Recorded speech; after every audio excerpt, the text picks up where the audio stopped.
We're going to be doing the second part now, second part of part 3, creating an assignment. I'm going to show you how to do the rubrics. So if we look at what I'm going to talk about, it's going to be how to make a rubric from scratch, how to use a pre-existing rubric, because once you've made one good one, you probably would use it again, how to import a rubric from a Google Sheet, how to use a rubric like a test marking guide, and what the total marks thing is out of. So if we go to Google Classroom, and for this test assignment number 1, if I want to add a rubric to it, over here says rubric. So I'm going to click on there. I'm going to start off with create, and then I'll show you how to reuse one and how to import one. So to create one, it could be that on this rubric you are assessing their two different things. You're going to assess them on their communication, so talking with a math hat on, whether they used appropriate language, communicated thinking clearly and effectively. And say I want to have 4 levels for this. I'm going to put 5 though, because I want to have a level 0 as an option. So this would be level title, level 0. Description is no work done. For level 1, this could be an attempt was, level 1 is an attempt was made. The points is 2, level 2, some work is good. Like, I'm just typing stuff in. Please use a better rubric. Good job overall. And then for level 4, we say that it was great work. So that would be one of the criterion you could assess. You can add another one. So right now you can see it's saying it's out of 4. So now we're going to see if the criterion title here could be whether or not the math is actually correct. So I can't think of a good word for that. I know I had one before. Whether or not the math is correct. So here, I'm going to say this is going to be worth twice as much as the communication, but I'm still going to have, this will be 0, no work done. And then I'm going to have level 1, 2, 3, 4, but my level 1, 2, 3, and 4 is going to be, level 1, 2, 3, 4, but I'm going to have it be worth 8, 6, 4, and 2. Description again is work has many errors. Work has 2 or more has some, and you'll come up with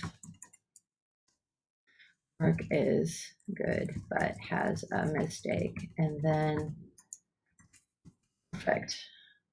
Once you have your however many categories for your rubric done, it shows you that right now it's out of 12.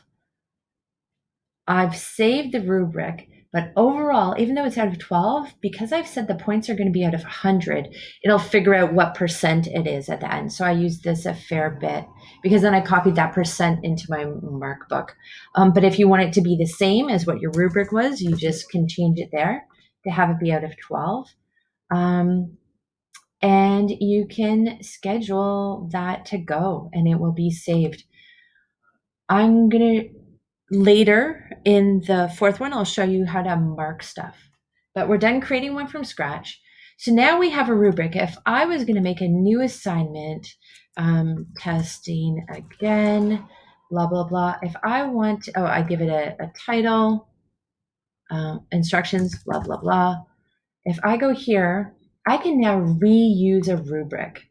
So if we want to see a much better rubric, the ones that I used for grade 9 math were pretty darn good. So here it was a rubric, 7 different criteria out of 70 marks. If I select this, it automatically is there. So it broke it down into questions 1, 2, and 3. Sorry, question 1, question 2, and answer 3, mathematical communication. That's probably supposed to be a Q. And so it was much better use of rubric stuff. And one of the best part is if someone in your department makes a rubric, it can easily be copied and modified by someone else. So even I could share this with everyone as a spreadsheet, and I'll show you how you could import that as well. So for this one, we asked them to do use proper math vocabulary, how well they explained things, what their written solution was, and then they had 3 different questions that they had to do this for. So that's how you could reuse a rubric. If you have a rubric that someone else has shared with you, oh no, don't delete that one. Okay, I'm just going to cancel that. If I'm going to create something, another assignment, and it's blah, blah, blah, and if I go over here, oh, it's just waiting, rubric, if I want to import it from Sheets, I'll also show you how to export it. But if I already had, I'm going to hope that I have one that has the word rubric, maybe. Okay, here, yeah. So final assignment, I'm thinking this is the one that Sam and I used in our grade 11 math course. And so I am able to import that rubric where we had the boys doing amortization schedules to buy a new car. And it's already in here. So if someone shares a rubric with you in a spreadsheet, that's where you could get it from. How to use it. Pre-existing, how to use it for the test marking guide. So the other way, if you're doing online marking, you could use like if you had them take pictures of a test because it's math or something else handwritten, you could have the rubric be question by question, like question 1's out of 3 marks. You could have it literally could just say, we'll discard that. You literally could say that this could be question 1, doesn't need a criterion, and we know it's out of 3 marks. So I would just have it, oh, and you always want to have an option for 0. So 3, 2, 1, and then 0. And once you have that, you wouldn't even need descriptions. It's just question 1 got this, and then question 2 was out of 2 marks. So you need 3 categories because you need one for 0. So 0, 1, 2, and then that's another way that you could use it for doing a test. And that's it for making a rubric to mark your assessment in Google Classrooms.